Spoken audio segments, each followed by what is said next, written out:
Isang lalaki ang inaresto ng otoridad sa Marawi City matapos mahulihan ng illegal na droga.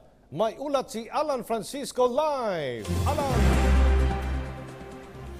Bago yung balitang yan, Aljo, banggitin ko lamang saglit na bago ako umere ngayon lamang ay nakarinig tayo ng sunod-sunod na mga pagsabog at mula pa rin yan doon mismo sa war zone. Malapit lamang yan sa aming kinilalagyan dito sa Kapitolyo ng Lanao del Sur. Samantala, ang ating mga mahigiting na sundalo at pulis partikular dito sa Marawi City ay 24 o 24/7 na nakatutok upang mapigilan at matiyak at makontrol na hindi na makakalat pa yung lagim na dulot ng Maute Terrorist Group. Bukod dyan ay tinitiyak rin nila na hindi rin makakagalaw pa o mabantayan nila yung mga mananamantala gaya ng mga magnanakaw at yung mga gumagamit ng illegal na droga. Patunay rito ang kanilang lalaking naaresto. Naritong aking report. Arestado ang isang lalaki sa Marawi City matapos mahulihan na may dalang hinihinalang shabu.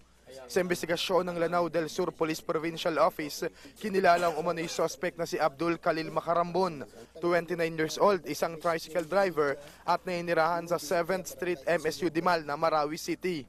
Batay sa kanilang investigasyon, nakita ang suspect sa conflict area, dala-dala ang mga gamit gaya ng isang cellphone, mini laptop at isang motorsiklo, kaya naman nagduda sila at agad ininspeksyon. Dito nila napag-alaman na bukod sa posibleng looting o pagnanakaw ng mga nasabing gamit, ay nakita pa nila sa suot nitong pajama ang isang plastic sachet ng shabu na anilay for personal use lamang nito. Todo tanggi naman si Makarambon sa mga akusasyon.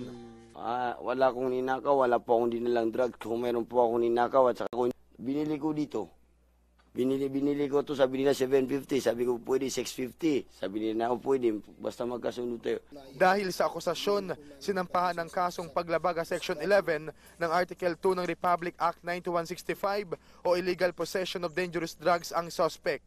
Samantala, binigyang diin naman ng PNP Lanao del Sur na ang pagkakahuli kay Makarambon ay patunay na sa gitna ng seryosong pagbabantay sa seguridad at paglaban sa Maute Terrorist Group, ay hindi nila naisasantabi ang mga kaso ng pagnanakaw at drug-related cases sa lugar.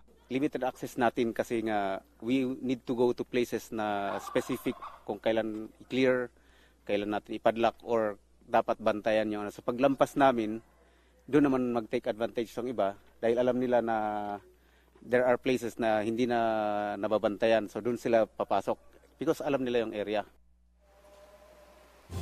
Samantala, Aljo, bago yan ay nakapagtala na rin o nakapag-aresto na rin ang PNP dito sa Marawi City ng mga nananamantala gaya ng mga magnanakaw at yung mga gumagamit ng illegal na droga.